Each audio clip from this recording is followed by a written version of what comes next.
The Gospel according to Luke. It's one of the earliest accounts of Jesus' life, and it's actually part one of a unified two-volume work, Luke Acts. If you compare the opening lines of both of these books, it's clear that they come from the same author, and there are internal clues in the book of Acts, as well as an early tradition that identifies the author as Luke, the traveling companion and co-worker of Paul the Apostle, who we know was also a doctor. Luke opens his work with a preface telling us how and why he wrote this book. He acknowledges that there's many other fine accounts of Jesus' life out there, but he wanted to go back to the eyewitness traditions of as many early disciples as he could, in order to produce what he calls an orderly account about the things that have been fulfilled among us. Now that word fulfilled shows us why Luke wrote this account. For him, the story of Jesus isn't just ancient history. He wants to show how it's the fulfillment of the long covenant story of God and Israel, and bigger than that, of the story of God in the whole world. The book's design is fairly clear. There's a long introduction that sets up the stories of John the Baptist and Jesus. Then in chapters 3 to 9, Luke presents a robust portrait of Jesus and his mission in his home region of Galilee. After that, the large midsection of the book is Jesus' long journey to Jerusalem, which leads to the story's climax, Jesus' final week in Jerusalem leading up to his death and resurrection, which then leads on into the book of Acts. In this video, we're just going to focus on the first half of Luke's gospel. The extended introduction tells in parallel the birth stories of John the Baptist and Jesus. So you have this elderly priestly couple, Zechariah and Elizabeth, and then this young unmarried woman, Mary and Joseph. They both receive an unlikely divine promise that they're going to have a son. Both promises are fulfilled then, as John and then Jesus are born, and both parents sing poems of celebration. Now these poetic songs, they're filled with echoes from the Old Testament, Psalms and prophets, showing how these children will fulfill God's ancient promises. But these poems also preview each child's role in the story to follow. So John is the prophetic messenger promised in the Torah and the prophets who's going to prepare Israel to meet their God. And Jesus, he's the messianic king promised to David, who's going to bring God's reign over Israel and God's blessing to the nations, just like he promised to Abraham. After this, Mary brings Jesus to the Jerusalem temple for his dedication, and two elderly prophets, Anna and Simeon, they see Jesus and they recognize who he is. And Simeon sings his own song, a poem inspired by the prophet Isaiah.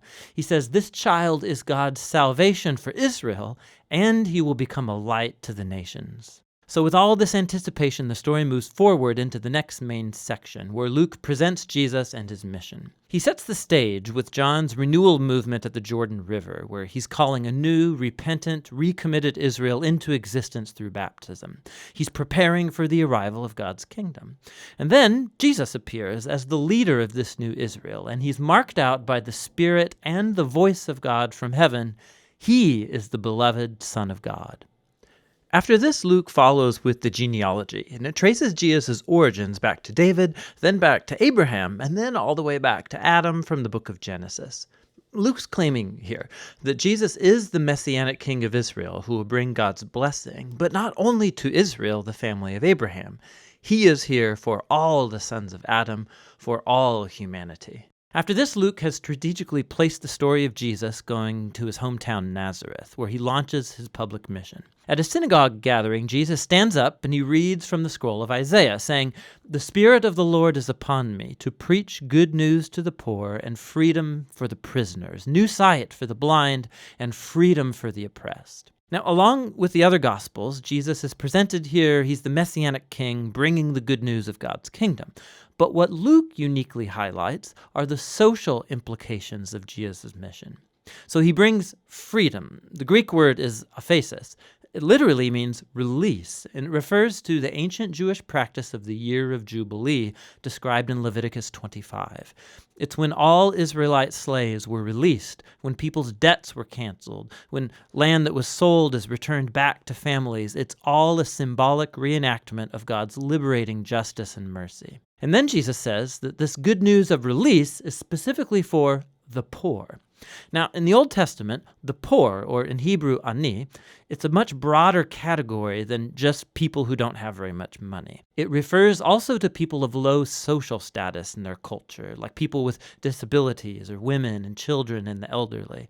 It also can include social outsiders, like people of other ethnic groups, or people whose poor life choices have placed them outside acceptable religious circles. And Jesus says that God's kingdom is especially good news for these people. So after this, Luke immediately puts in front of us a large block of stories, showing us what Jesus' good news for the poor looks like. It involves the healing of a bedridden sick woman, or a man who has a skin disease, or someone who's paralyzed.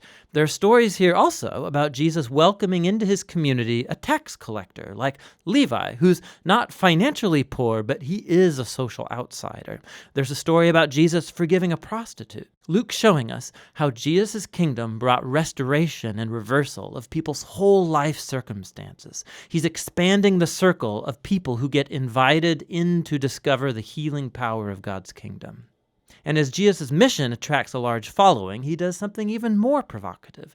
He forms these people into a new Israel by appointing over them the 12 disciples as leaders corresponding to the 12 tribes of Israel. And then Jesus teaches his manifesto of an upside-down kingdom, or as Luke calls it, the sermon given on the plain. He says God's love for the outsider and the poor means that his kingdom brings a reversal of all of our value systems. He is here to form a new alternative people of God who are going to respond to Jesus' invitation by practicing radical generosity, by serving the poor. People who are going to lead by serving and live by peacemaking and forgiveness. People who are deeply pious but who reject religious hypocrisy. Now, Jesus' radical kingdom vision, his claim to divine authority, it starts to generate resistance and controversy, especially from Israel's religious leaders. His outreach to questionable people, it's a threat to their religious traditions and their sense of social stability. And so they start accusing Jesus of blaspheming God, of being a drunk and mixing with sinners. And so this section culminates in a new revelation of Jesus' mission to his disciples. He says that yes, he is the Messianic king, and that he's going to assert his reign over Israel by dying in Jerusalem, by becoming the suffering servant king of Isaiah 53 who dies for the sins of Israel. And then this shocking idea, it gets explored in the next story as Jesus goes up a mountain with 3 of his disciples, and he's suddenly transformed in front of them. They're enveloped in this cloud of God's presence who announces, "This is my chosen son." And then Moses and Elijah are there, the 2 other prophets who encountered God's presence and voice on a mountain. And Luke tells us that they're talking together about Jesus' exodus that he was about to fulfill in Jerusalem. Now that Greek word exodus, it's a clear reference to the Exodus story. Luke is portraying Jesus here as a new Moses who will lead his newly formed Israel into freedom and release from the tyranny of sin and evil in all of its forms, personal, spiritual, and social. And that's going to lead us into the second half of the book. But for now, that's the first half of the Gospel according to Luke.